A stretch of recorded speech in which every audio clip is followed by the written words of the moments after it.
Bom dia, meus amados.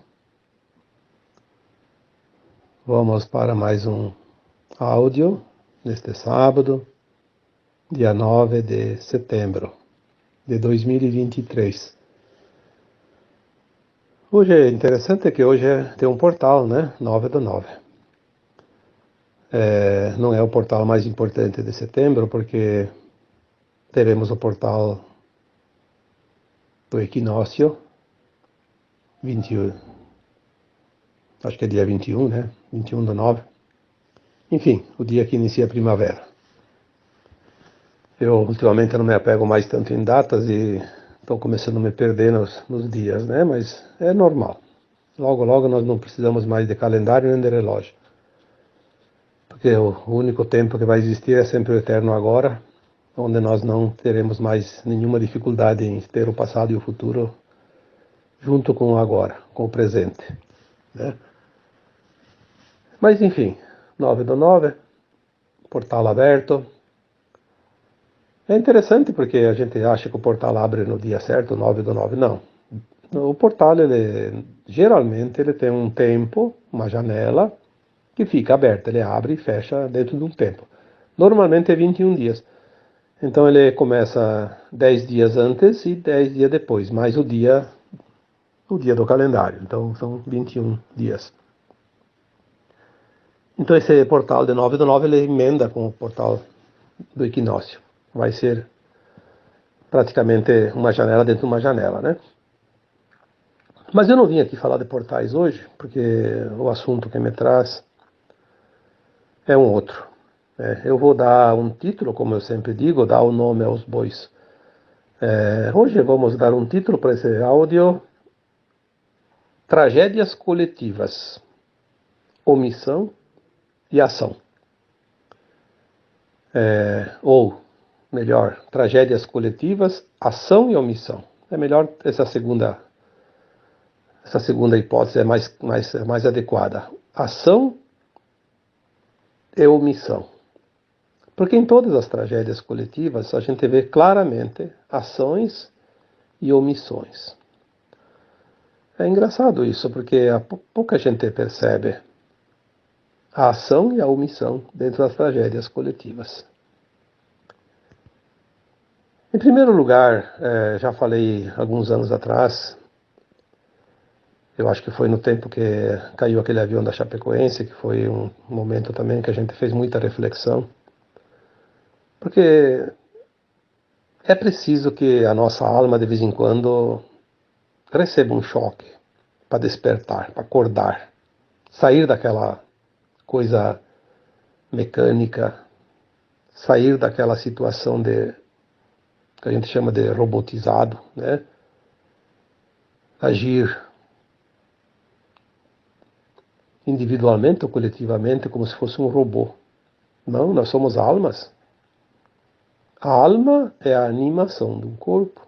A alma é uma consciência. A alma está aqui para evoluir, está aqui em aprendizado. No mundo de dualidade, de provas e expiações, enfim, tudo isso já foi falado.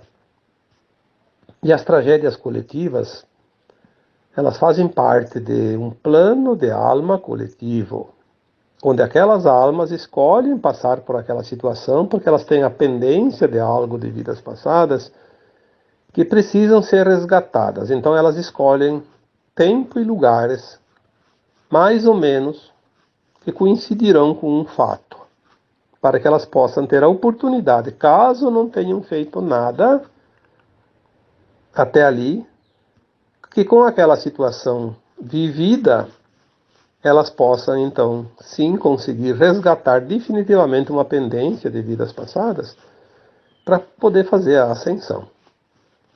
Então as almas, quando passam por uma situação de tragédia coletiva ou individual também, obviamente,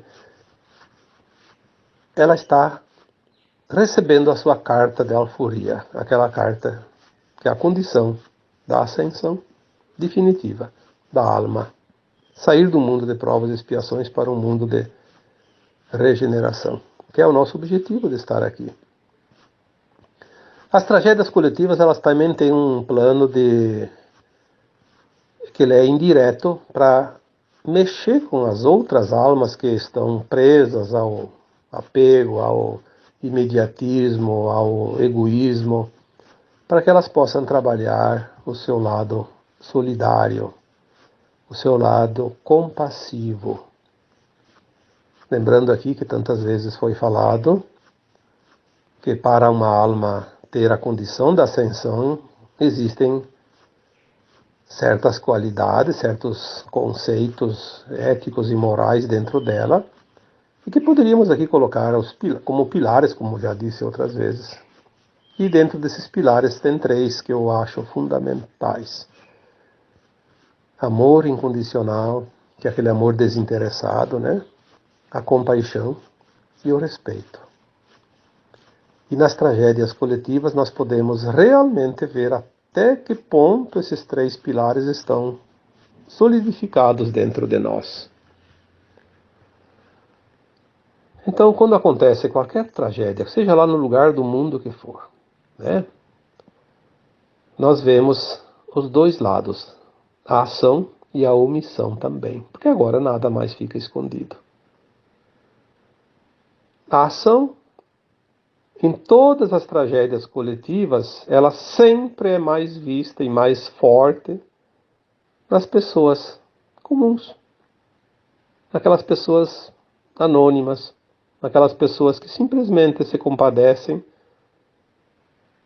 e têm amor incondicional suficiente dentro de si para sentir a dor do outro, a necessidade, a tragédia de uma forma mais profunda do que a maioria sente.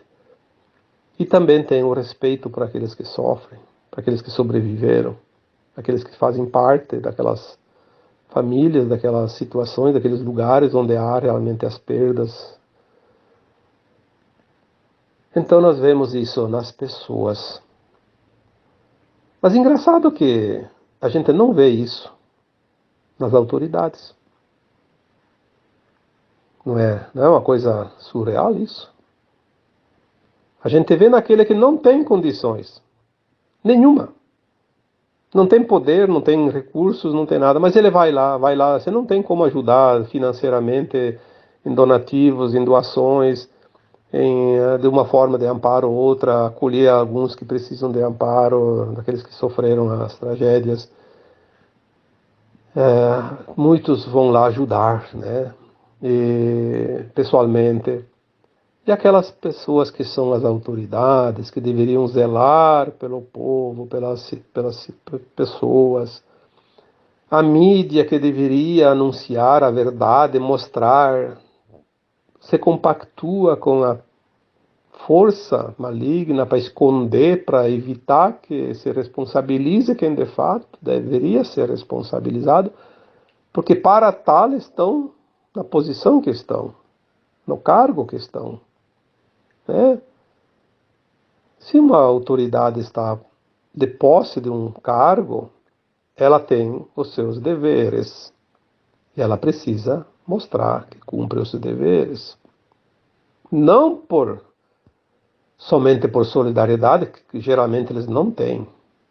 Porque hoje quem tem o poder não tem, na verdade, né, essas qualidades é o que falta. Tem muito de uma coisa e falta tanto da outra parte, né? São as polaridades. Mas para que ele não seja criticado, que ele não seja visto como omisso, então a mídia geralmente, agora ultimamente, faz muito isso. Ela omite os fatos, ela faz uma camuflagem, dá uma nova dimensão das coisas diferente para que recaia menos cobrança sobre aqueles que são realmente pagos e muito bem pagos e eleitos e colocados em seus cargos, em seus poderes, em seus pedestais, para que possam, nessas horas, mostrar realmente o poder de decisão, de ação. E no que nós vemos é realmente o contrário, a omissão. Então, a ação acaba sendo daqueles que menos responsabilidade teriam, que largam os seus afazeres, que largam as suas coisas e às vezes até se desfazem de recursos que faz falta para eles para poder entrar na solidariedade em benefício daquele que está precisando. E aqueles que se locupletam com o poder, que têm todos os recursos, mas preferem comprar apoio do que dar apoio àqueles que realmente precisam. Eu vou citar dois exemplos. Não vou tão longe, porque nós temos exemplos todos os dias, todas as horas, todos os meses, todos os anos. Dois exemplos. Nós tivemos a semana passada um caso de um incêndio numa ilha do Havaí. Eu não fico guardando nomes, mas parece que era um lugar chamado La Raina, né? Mas é no Havaí. Bom, todos nós sabemos que há tecnologias que sempre foram escondidas da humanidade, que são armas poderosíssimas. O engraçado é que as tecnologias que trazem benefício inimaginável para as pessoas, elas são suprimidas, mas aquelas que podem causar danos irreversíveis, elas são utilizadas e ainda são escondidas da humanidade para que não seja jogado contra tais pessoas essa responsabilidade, né? Nós vimos lá naquela ilha, como vimos em tantos outros lugares, como na Califórnia há uns 2 anos, e em outros lugares recentemente, esses incêndios que quem não está lá nem sabe o que aconteceu, mas é importante que as pessoas procurem se informar que não são incêndios normais. São armas escalares usadas tecnologicamente por recursos que nós nem imaginamos e que elas são direcionadas. Elas escolhem a dedo a propriedade que tem que ser consumida, ou que não pode consumir ou pelo fogo, tem que deixar salvo, né? É uma operação cirúrgica. Uma precisão impressionante. Tanto é que as pessoas que conseguiram imagens que a mídia não mostra e jamais vai mostrar, barcos incendiando no meio da água, no meio do mar, pessoas queimando no meio da água. É interessante isso. Mas ninguém que devia dizer é isso, é aquilo, se levanta. Por quê? Porque a guerra é a informação contra a desinformação. E ninguém se importou, ninguém sabe quantos milhares de pessoas morreram daquela forma, quantas pessoas perderam as propriedades. E que sim, agora aquele que te quebra a perna te oferece a muleta, né? É sempre assim. Aliás, ele não oferece a muleta, ele quebra a perna e te vende a muleta. Se ele desse pelo menos a muleta, seria menos dramático. Vai te vender a muleta. Então agora vão financiar alguma propriedade em outro lugar, porque lá é um lugar valioso. E numa outra situação, um outro lugar, é assim, né? Quer lá em tal lugar ter uma casinha para você, vai financiar, vai pagar o resto da vida. O que era teu não existe mais. Todo o jogo de interesses, né? Mas o que me traz hoje é uma reflexão que aconteceu esta semana, que foi aquele, sim, um evento meteorológico simplesmente fora do comum, uma quantidade enorme de chuva num único lugar em pouco tempo, né, poucas horas, poucos dias, numa região serrana, onde as águas não têm espaço. Porque se fosse uma planície, ela se alarga, ela tem espaço. Então, por mais que ela inunde, alague, ela não consegue levar, porque ela só vai molhar, vai submergir. Mas numa região serrana, quando a água sobe, ela pega uma velocidade incrível, porque tem o desnível. E ali o que tiver na frente vai, seja árvores, seja animais, seja propriedades, seja estradas, seja pontes, o que tiver, redes elétricas. E nas regiões montanhosas, geralmente as comunidades se desenvolvem nos vales, porque tem a facilidade da água, tem a facilidade de construir uma estrada, puxar uma rede elétrica. Então as comunidades se desenvolvem ao longo dos rios. Pequenos rios, não são rios muito grandes, porque na serra não são tão grandes, mas que eventualmente eles se tornam uma armadilha também, é óbvio, e tem sempre um risco maior. Mas há regiões, como essa região do Rio Grande do Sul, que foi atingida essa semana, é uma região de imigrantes, né, europeus, a maioria italianos, alguns alemães, outros de outras raças também, de outros países, mas são pessoas que enfrentaram uma imigração e desenvolveram ao longo de um século e meio, em média, um grande progresso. Trouxeram o progresso, trouxeram o desenvolvimento de uma região, transformaram em riqueza o seu trabalho e geram recursos para si, para os outros e para o Estado, para os governantes, principalmente, que são aqueles que recebem o grande quinhão de quem trabalha e que são aqueles que deveriam zelar pelos seus povos, pelos seus contribuintes, principalmente, se não for pelo amor, pelo menos pelo interesse dos recursos gerados. Mas a gente não vê uma coisa e não vê outra, né? Além de tudo, é uma região que eu conheço bem, porque eu nasci na minha infância, me banhei naqueles rios. Era o meu banho. Não tinha chuveiro, não tinha luz, não tinha energia elétrica, né? Não tinha nada, então a gente ia tomar banho de rio.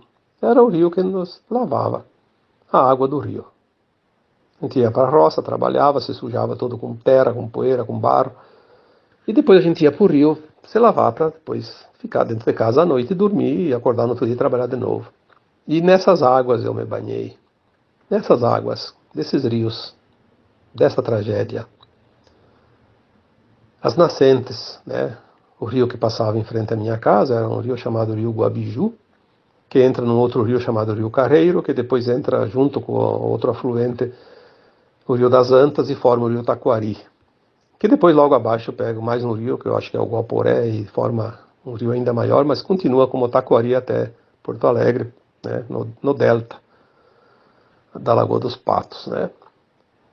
Não são rios muito grandes, mas são rios que vão criando corpo. Mas onde houve mais a tragédia é onde o rio ainda não é tão grande, né. É ali nas margens do Rio das Antas, do Rio Careiro, e depois, sim, já o Taquari.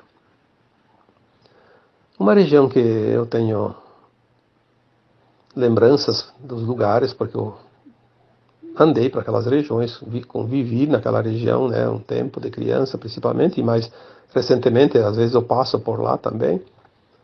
Uma região riquíssima, de propriedades muito bem estruturadas, ricas propriedades, né, apesar de ser pequenas propriedades, um conforto que se conseguiu depois de um século e meio, através de várias gerações, e que gera uma riqueza extraordinária, porque a riqueza não é dada pelas grandes indústrias, onde são sempre beneficiados com favores. É aquelas pequenas propriedades, aquelas pequenas indústrias, aquela pequena empresa, aquele pequeno agricultor que trabalha e contribui com cada centavo que ganha, contribui com os seus impostos, com a sua contribuição para o Estado, para manter esse grande cabide público que sobra gente pelos cotovelos e não se sabe onde colocar mais os cargos, com ricos salários, que vivem no conforto do ar-condicionado, das viagens aéreas, e que não se importa nem um pouco de onde vem o seu dinheiro, do seu salário. E essas pessoas que pagam nunca reclamaram de nada. Contribuíram silenciosamente, porque também é um dever contribuir, sim. Manter a máquina estatal, por enquanto, ainda é uma contribuição e um dever, porque ainda é assim que funcionam os sistemas. Mas não precisava ser tão inchada dessa forma e tão exploradora como é, né? E foi essa região que essa semana passou por uma catástrofe que ninguém que está fora pode imaginar. Porque a mídia se omite. A mídia mostra alguns lancezinhos aqui e ali. Tem algum repórter que até se anima a fazer uma coisa. Mas depois quando vai lá para divulgação é cortado as partes que não interessa. Porque compromete aqueles que pagam a mídia religiosamente para omitir fatos e inventar fatos. A tragédia ela é realmente inimaginável. É tão grande que eu nem assisti nada. Vi algumas informações. Aliás, nem sei quantas pessoas desencarnaram, porque não assisto o noticiário. Eu sei que são muitas dezenas já confirmadas, mas pode chegar a centenas, porque tem muita gente ainda que não foram encontradas. Porque uma enchente dessa leva pontes inteiras, não vai. Como é que vai achar um cadáver depois aonde e como, né? Mas é uma tragédia realmente muito grande. Mas não é pelo fato dos mortos em si, porque desencarna aquele que precisa desencarnar, na hora que ele pediu e da forma que ele pediu, para finalizar um projeto de alma. Eu vi pessoas em certos relatórios que ficaram uma noite inteira no telhado de uma casa, sem saber se aquela casa ia embora, se ia continuar ali, se a água ia subir acima do telhado. Aí eu fico imaginando a dor, o sofrimento, a tortura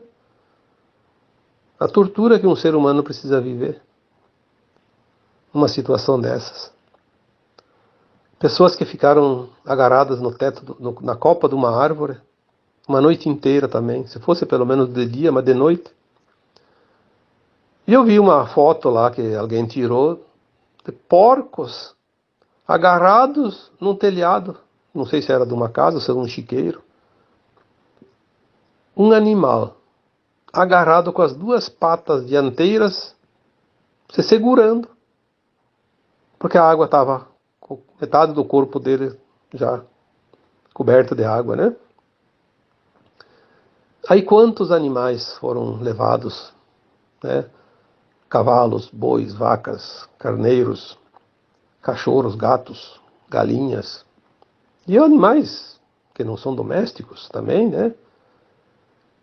Quantas casas foram levadas embora, quantas pontes, praticamente todas as pontes, comunidades inteiras sem comunicação. Aí tem cidades lá que, tipo Roca Salles e Mussum, que foram das mais prejudicadas, pelo que se viu, né? Não sei, talvez tenha outras lá que a gente não saiba, que praticamente desapareceram. Não há mercados, não há farmácias, não há lojas, não há nada. Não há água, não há luz, não há comida, não há mais nada. E as pessoas sem as casas, sem os seus pertences, sem os seus móveis, sem os seus documentos, sem as suas roupas, sem as suas camas, sem os seus quartos para dormir. Pessoas que perderam seus carros, quantos, né? Suas máquinas agrícolas. As indústrias, quantas indústrias perderam tudo, seus estoques, sua produção. Lojas que perderam seu estoque, mercados que perderam tudo. O mercado que eles têm um abastecimento para cidade inteira por um mês, dois, ficou sem nada. E as pessoas, muitos nem sabem, porque há a omissão de quem devia ser a ação.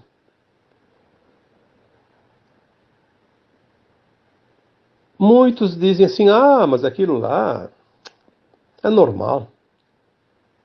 Aí eu penso, lembra dos 3 pilares, amor incondicional, compaixão e respeito. Olha, isso não é para os outros, não. Isso é para você.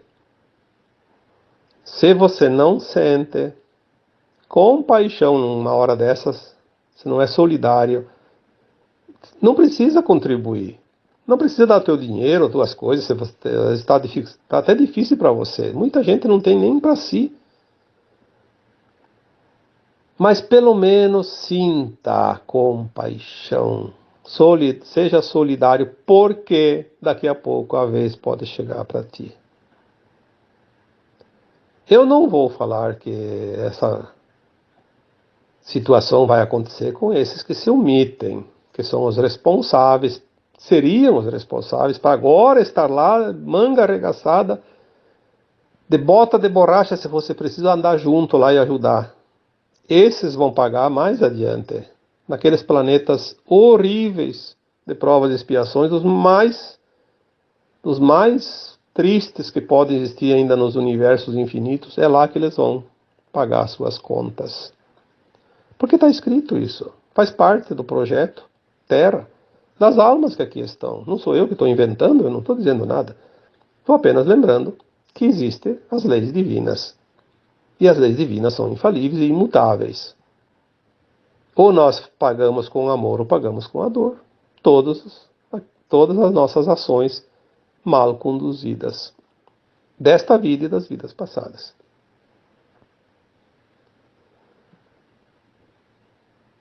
Eu não vejo outra alternativa a não ser algumas ocorrências ainda acontecerem para demover certas almas da sua dureza. Porque tem almas boas que estão duras por não fazer nenhum esforço para mudar. Mas elas já teriam ainda condições, sim, de fazer a sua ascensão e ir para a nova Terra. Mas talvez algumas tragédias ainda vão mexer com essas almas endurecidas, vão dar uma oportunidade de se amolecerem um pouquinho. O que nós temos visto é a ação da comunidade, das pessoas de bem. Eu vi um áudiozinho que eu recebi aqui, uma pessoa lá que estava na coordenação dos trabalhos pedindo que não mandassem mais alimentos e coisas, porque senão ia acabar se perdendo, que já tinha suficiente. O que eles precisavam mesmo era de ação para reconstrução. Pessoas que fossem ajudar a limpar, construir, organizar, ajudar aqueles que estão sem casa, sem lugar para ficar, sem comida, sem água, achar lugares para eles, e, enfim, esse trabalho de logística, né? É preciso, sim, que a comunidade aprenda com as coisas, e a gente vê como tem gente fantástica nesse mundo. Em todos os lugares, não só aqui no Brasil, não só nessas situações que foram narradas aqui, mas em todos os lugares, em todas as circunstâncias. Por isso que 1/3 da humanidade está pronta para a ascensão. E por isso também que 2/3 não estão prontos. Porque há muita omissão. E tem gente com a cara deslavada, né, de dizer que é bem feito, porque isso, porque aquilo, porque sempre tem alguns interesses ideológicos e políticos por trás, que tem gente que carrega a bandeira do Satanás e nem sabe. E ainda se vangloria e desfila como vencedor. É lamentável ter que dizer isso, e eu não gosto de falar nesses termos, porque não faz bem nem a ninguém, nem a mim. Mas tem horas que parece que tem um caroço de abacate que tem que cuspir. E é nessas horas que a gente deve dar um murro numa mesa, como fez o Cristo quando chutou os fundilhos daqueles mercadores do templo e enxotou-os de lá. Tem horas que a gente precisa sim enxotar, mas enxotar de uma forma bem formidável, como você diz assim, amorosa, mas muito dura, porque tem pessoas que precisam levar choque. Não aprendem. Mas quando chegar a vez deles, eles vão lembrar. Provavelmente não mais nesse planeta, talvez num outro planeta. E não será por uma oportunidade, será por milênios. Esta é a dura realidade da omissão. Omitir é tão prejudicial quanto roubar, quanto matar, quanto condenar. A omissão é tão negativa quanto aquele que faz uma ação do mal. Mas a ação bem feita, a ação voluntária, a ação solidária, compassiva, esta sim é a tábua de salvação de muita gente. Fica aqui essa reflexão, pois quem consegue sentir a compaixão sente a dor alheia. E nessas horas nós sentimos a dor de cada um. E temos também que ter muita força para superar não somente os nossos difíceis trampolins que ainda precisamos passar, mas também superar a dor do outro quando sentimos ela forte, rebombar em nós mesmos. Que a misericórdia divina seja generosa com todas as pessoas que estão passando por dores e sofrimentos, e que a providência divina seja compassiva com aqueles que se omitem nessas horas. Aqueles que deviam agir e se omitem, aqueles que deviam ser solidários e ainda encontram motivos e ocasiões para rir da desgraça dos outros. Façamos então essa reflexão, porque os sinais já são dados há muito tempo e eles vão continuar até o fim, até se concretizar, até se completar toda essa transição planetária que está próxima de findar. Eu agora vos deixo um abraço de luz em cada um de vocês. Namastê.